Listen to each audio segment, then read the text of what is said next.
Salam, sabahınız xeyir olsun. 1 avqust 2026-cı il tarixidir. Uşaqlarla Xırdalanda Heydər Əliyev Parkında velosiped sürürlər.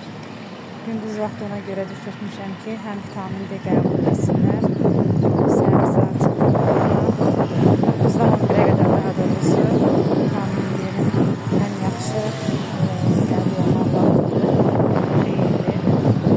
Görə nəzərə alın, həm də axşam çox insan olduğuna görə velosiped sürmək biraz burada çətinləşir.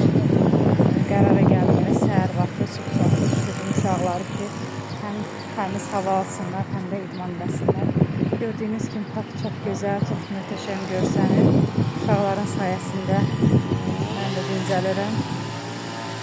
Belə velosiped sürmək çox yaxşıdır. Əzələləri, onurğanı, ayaq əzələlərinin inkişafına çox müsbət təsir göstərir. Bu qədər.